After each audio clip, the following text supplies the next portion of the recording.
So, hello everybody. Good morning from the UK, from Plymouth, in the southwest of England. Good morning, good afternoon, good evening, wherever you are. I think mostly still morning, as this event specifically is for our colleagues based in Eastern and Southern Africa. So, a heartfelt welcome to you all. We will start by showing you the kind of agenda items we'll be going through over the next half an hour or so.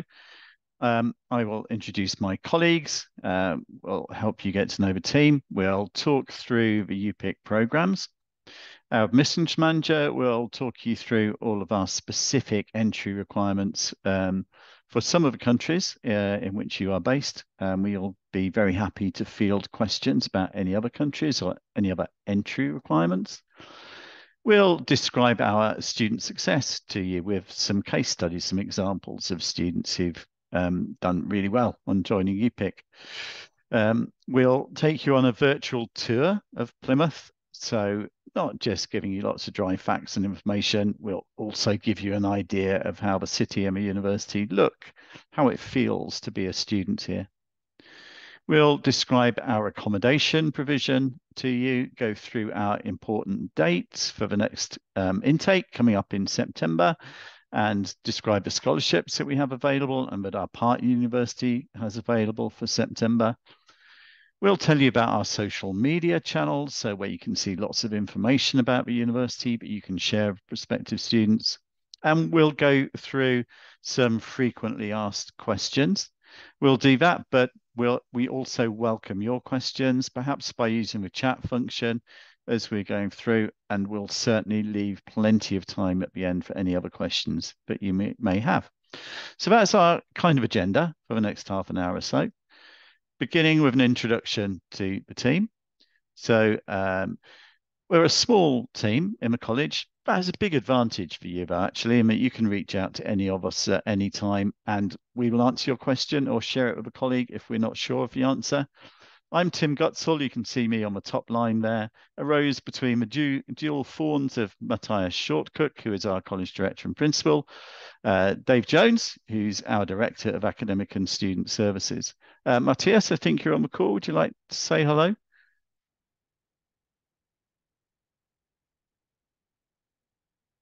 I think you're still on mute. Hello, everyone. Delighted to meet you. Thanks, Tim. And thanks, Matthias. We also have Amber, who's not on the call today, but Amber is our marketing and student recruitment coordinator. Nico and Amy are with us. So Nico is our admissions manager and Amy admissions officer. And then the bottom row there is our student experience team led by Toby, and Sarah is on the call as well to talk about student experience issues. So that's the UPIC team. Our programs, we have a wide range of programs. The important number really to remember here is three. So 3 levels of study: foundation, first year, and pre-masters. And we'll take you through in a minute what the differences are in the entry requirements for each of those 3 levels of study. And then 3 intake points during the year as well. So everything we offer is available in September. A lot of what we offer is available in January, and then mostly pre-masters programs in May. So remember that number 3 levels of study, 3 intake points.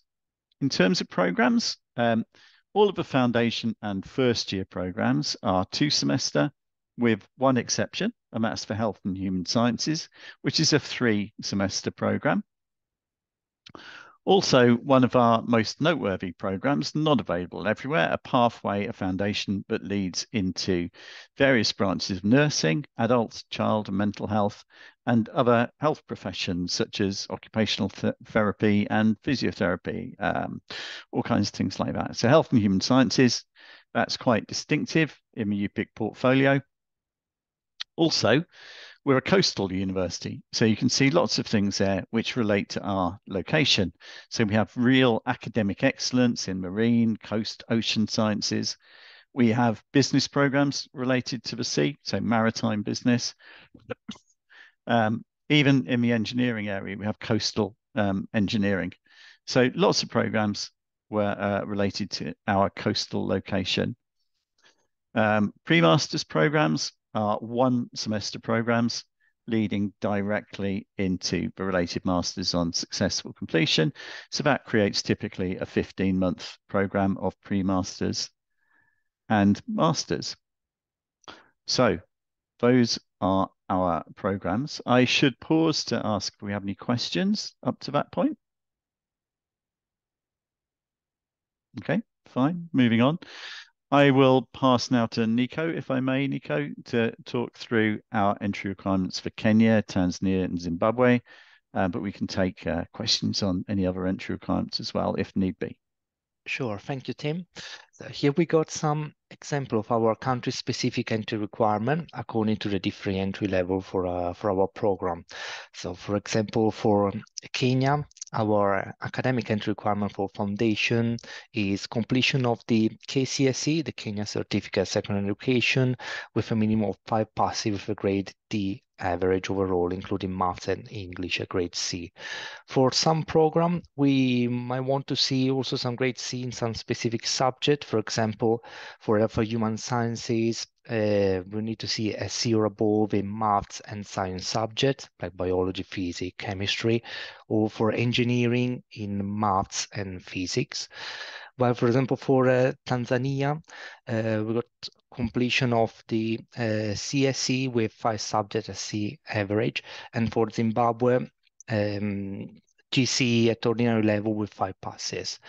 For first year, for example, for Tanzania and Zimbabwe, our academic entry requirement is 48 UCAS target point at the advanced level of high school, while for Kenya, for first year, we do accept completion of KCSE with 4 passes at grade C, minimum B in maths.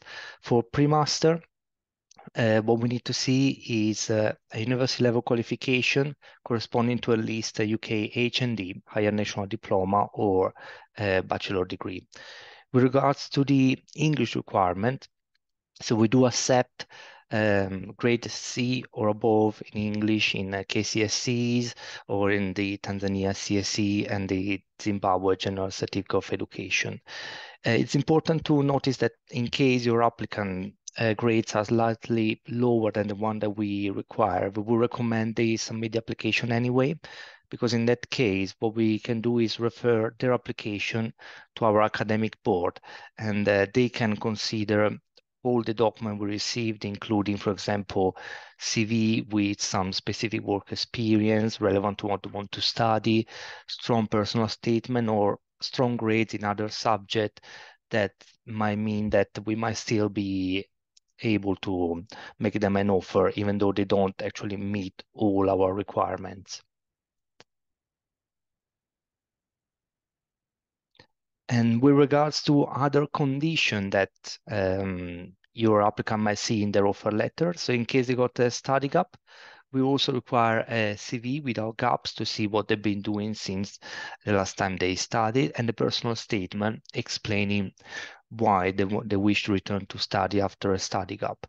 In case of previous visa refusal, again, please, we recommend that they submit the application anyway, because we would send their application with a copy of the visa refusal decision to our academic board, and they will decide whether we can still make them an offer.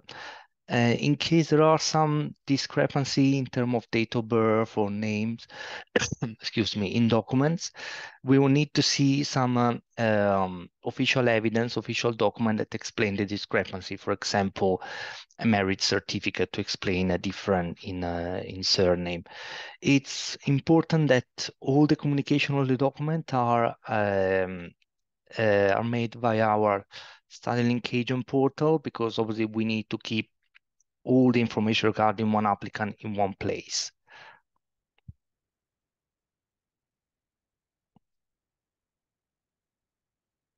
Oh, Tim, I think you're on mute.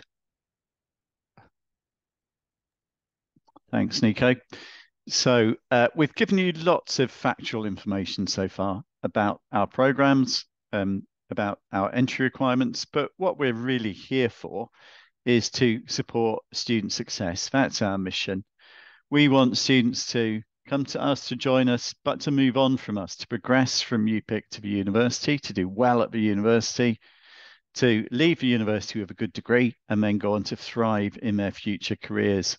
That's what we're here for. And you can see there that we really are quite successful in achieving these goals. We have more than 85% progression from UPIC to the university degree programme.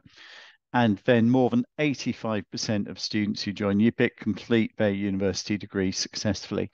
Now, if you work with other pathway providers, you will know that their equivalent numbers are not so high. But we are here for student success. You can see from the numbers there that we genuinely add value for our students. We have an equivalent number of first class and upper second class degrees awarded to UPIC students as are awarded to international direct entrance to the university. So bear in mind that students sometimes are joining us from a lower level of study or with slightly lower grades, so that they are leaving the university with as many good degrees as direct entrance really does show that we're adding value for our students through the time that they spend at UPIC. So student success is really important for us. And you can see an example there. Sarah is a member of our student council with good things to say about UPIC and with a great motto there of compassion is key. Moving on, I'm going to hand over to Amy now, who is our expert drone pilot and is going to take you on a seatbelt-free flight over the wonderful city of Plymouth. Thank you, Tim. I'm just going to share the screen and get that ready. Tim, can you see Plymouth? Yes. Great, thank you. Thank you for joining me on this tour. I'm going to start off and just show you where UPIC, our building, is, and before showing you an overview of the city. So we are here in 15 Portland Villas, at the end of this avenue here. And if I show you in relation to the campus, we are right on the edge of the university campus, which you will see right here. So I'll turn the camera around slowly. And I am just above the center of the campus here now. So in the middle, you will see things like the Students' Union and the library. And then just along the outskirts, you will see some of the lecture buildings, some of which have been recently renovated. So just over here, we've got Babbage, which caters to our engineering department. As we are a marine city, we do, as Tim mentioned, host many marine programs, and they are here in the marine building. We also have over here one of our quirkier buildings, I like to call it, which is called the Roland Levinsky building, and it hosts some of our more creative programs. So we do have the majority of the buildings very close by in a really good location. If I turn slowly around here, then I'll show you some of the accommodation options. These are the university's accommodations. So we have some of them actually right here next to the campus. And I'm going to take you into one just so you can see what the students potentially could avail of.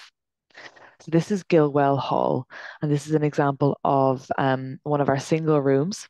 Now, this is not an ensuite, but many of the options are. So if it's not an ensuite, it will have a shared bathroom facility. And this particular example has a shared kitchen facility also. And you can see they're nice, bright, open spaces, fit for a number of students to use. It's also worth mentioning that the university's accommodation works on a first come, first served basis. We do also have an accommodation partner, which will be mentioned later. But you are welcome to contact us should you have any accommodation specific queries. I'm going to show you in the distance here our ocean. This is Plymouth Sound. Before I take you over there, I'm just going to show you briefly the harbour area here.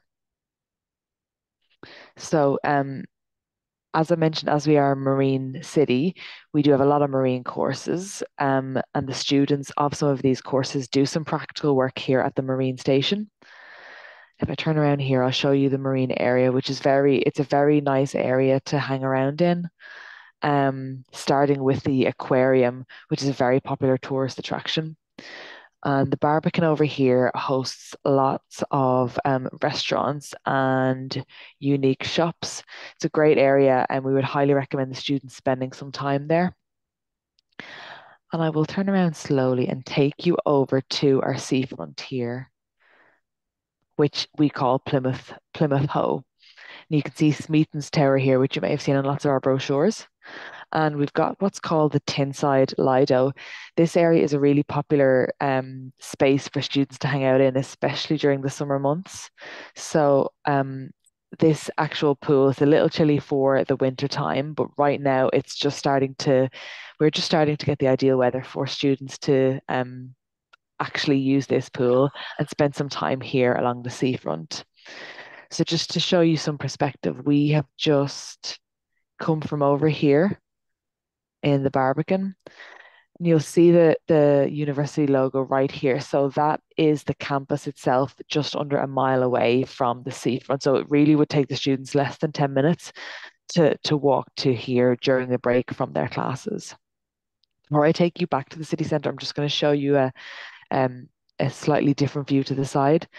So over here we have Cornwall, which is a really lovely area. Lots of lovely towns and scenery to visit and spend time in on the weekend. Another area to visit is Royal William Yard, which is just over here to the left.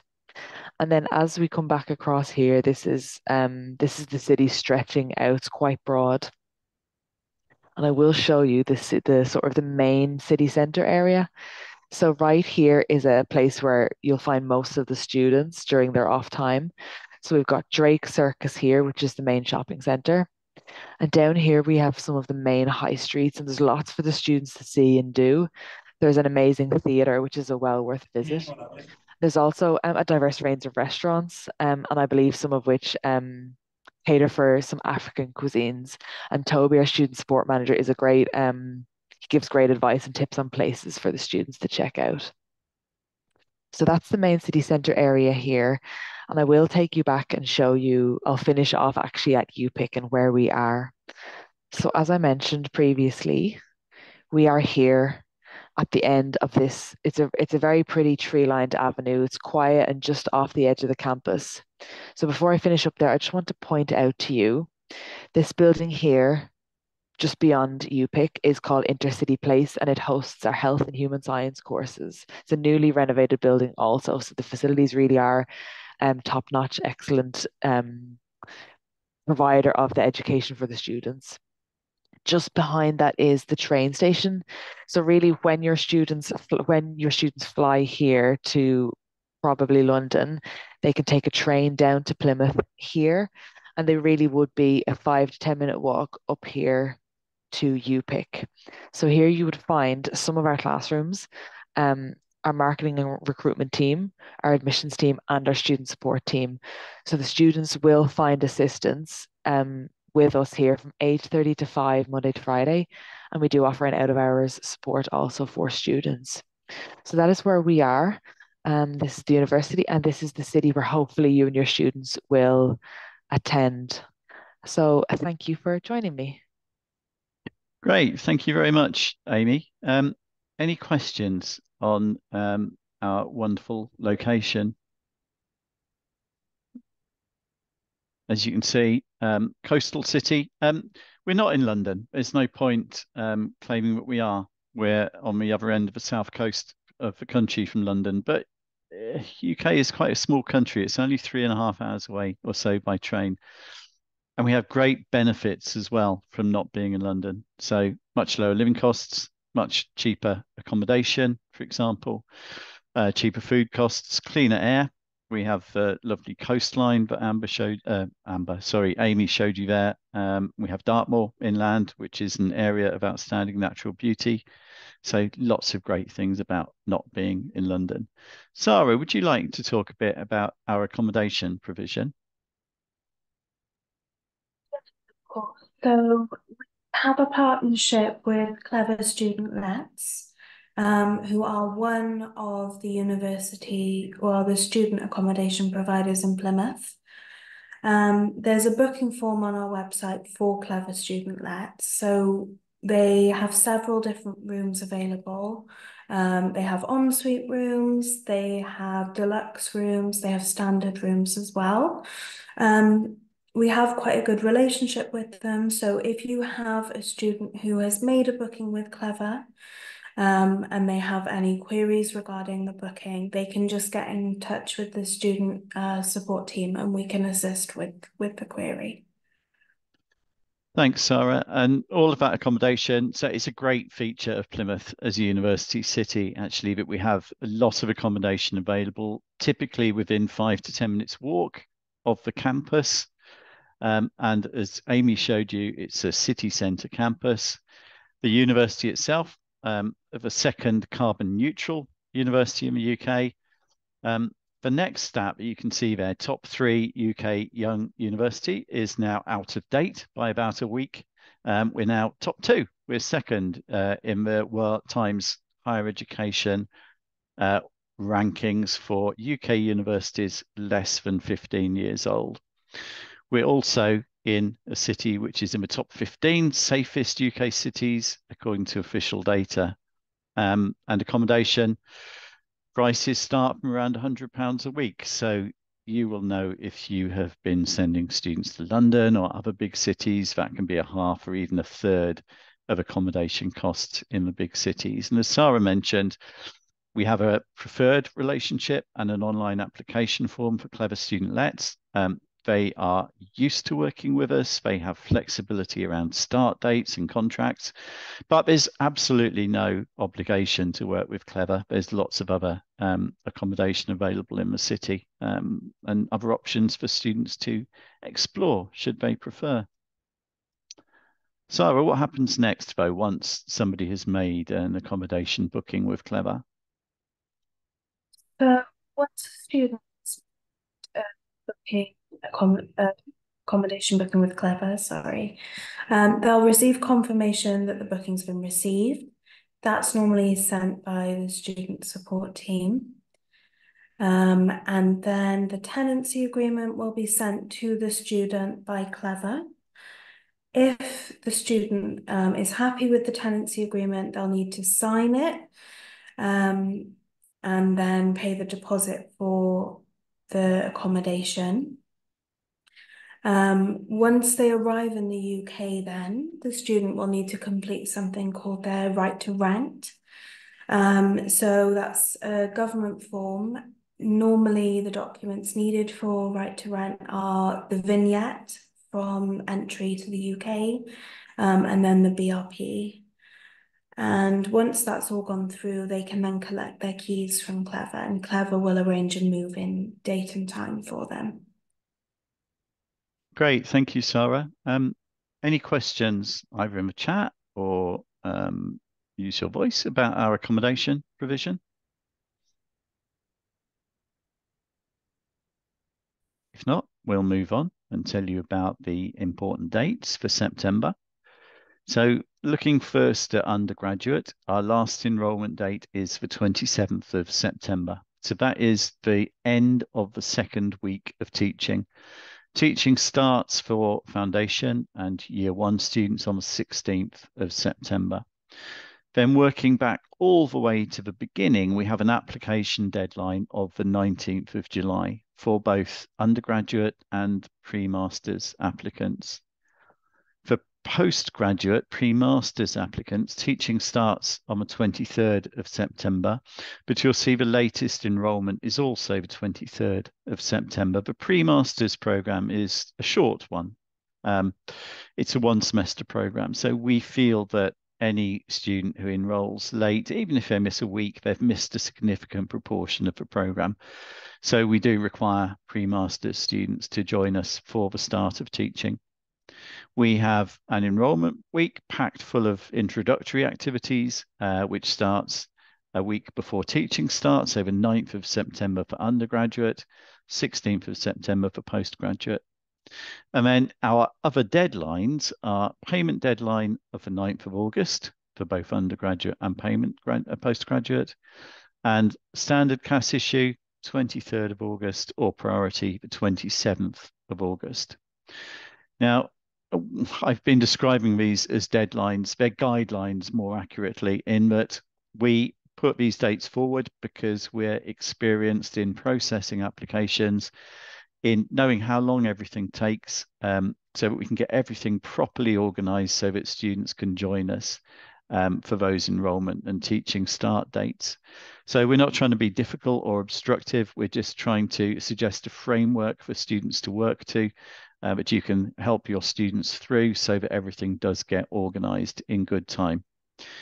If you need a little bit of flexibility around those deadlines, then please do let us know, because it may be possible we can do that, especially if you have an applicant who has all of the information they need and they're good to go, then obviously we can be a little bit more flexible.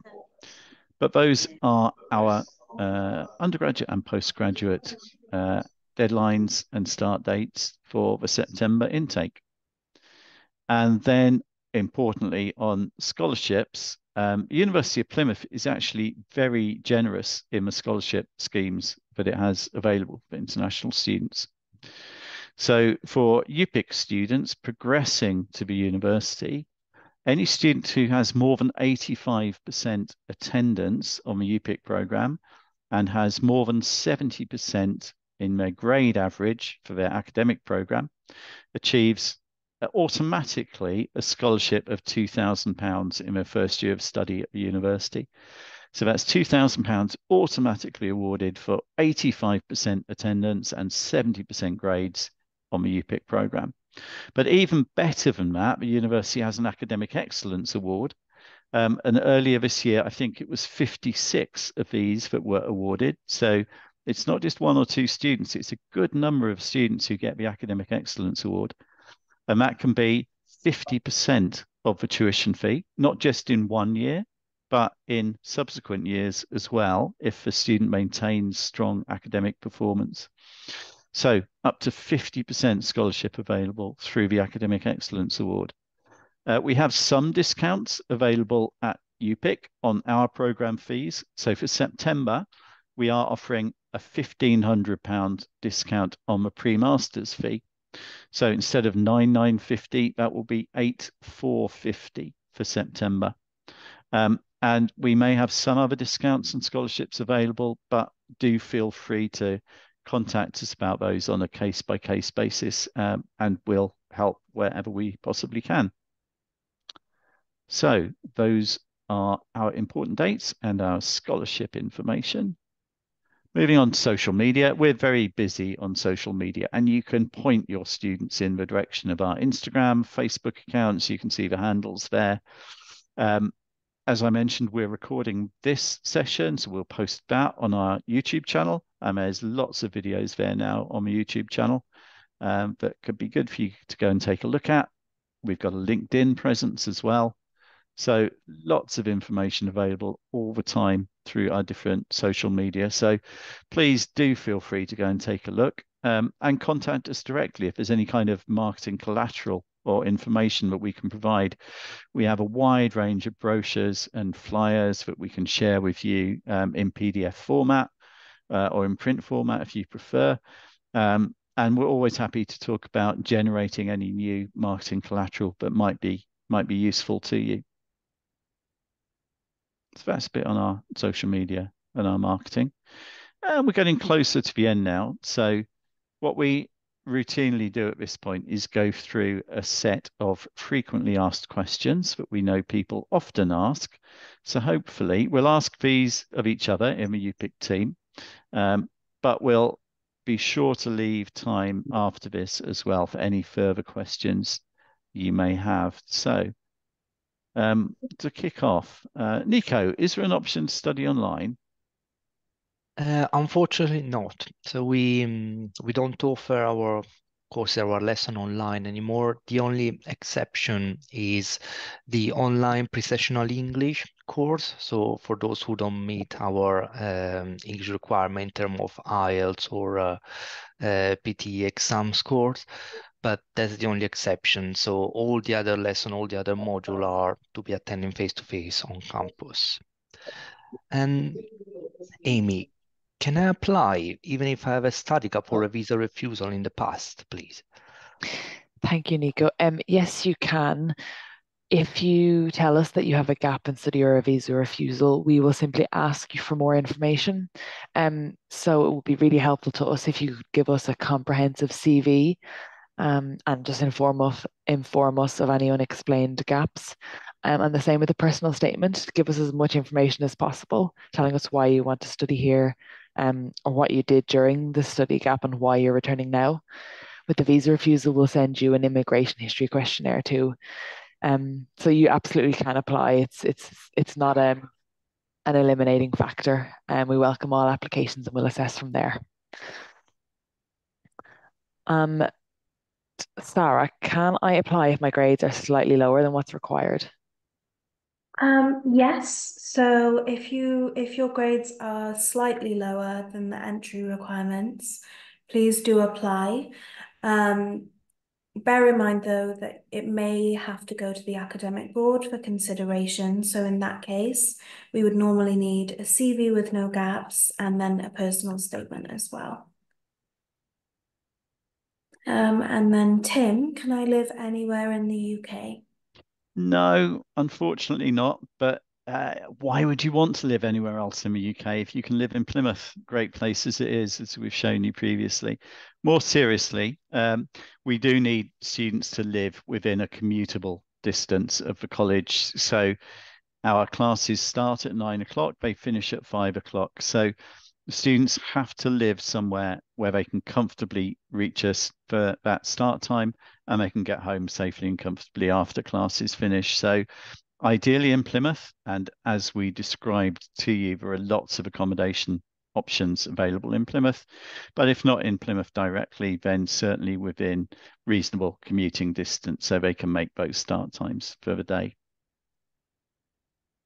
Nico, after paying the deposit and providing financial evidence, do I need to wait for the university to raise my CAS? Thank you, Tim. The good news is that no, you don't need to wait for the uni to raise your CAS, because we got an agreement with the university that we can raise the CAS from our own student here in-house, which means that as long as the student provides us with the financial evidence that we are requested, we can raise the CAS basically on the same day, which usually speed up the process quite a lot. Also, the good news is that in the last two intake, we didn't receive any visa refusal for the CAS that we raised, which was very good news for us, our student and our agents. And yes, as I said, this will actually make sure that we'll be able to give you a CAS in a shorter time, because we don't need to wait for the university to process. We can do all the process ourselves. That's great. Sounds like a great service, Nico. So those are the questions that we typically go through. We'll pause now in case you have any other questions that you would like to ask. I also realise I should apologise that I look as though I'm sitting here in the dark. It's not actually dark. It's because it's so bright and sunny this morning in Plymouth that my camera can't actually cope. So whatever I do, it puts me in the dark. But it's because of the bright sunshine and lovely weather that we have. I can see we still have people joining as well. So great that we're recording, as I mentioned at the start. So we'll share the link to the recording when we've finished.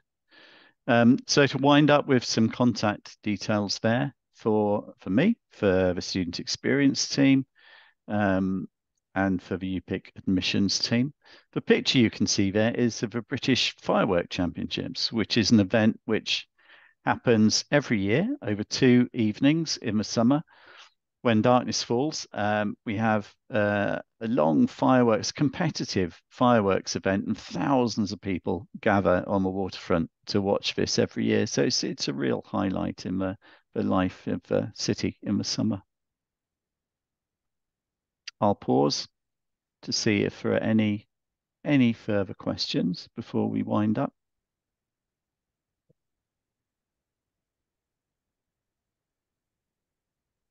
Okay. But you have our contact details there. If there's anything you would like to ask after we finish the session. I will end by thanking all of my UPIC colleagues for joining the call. So to Amy and Nico in admissions, to Sarah in our student experience team, And thank you to all of our attendees for joining. As I mentioned, we'll have a recording, we'll share it with you. We look forward to your questions, and we look forward to receiving applications from all of your students. Okay, thank you very much, everybody, for joining the session, and we hope to see you and hear from you soon. Thank you. Bye.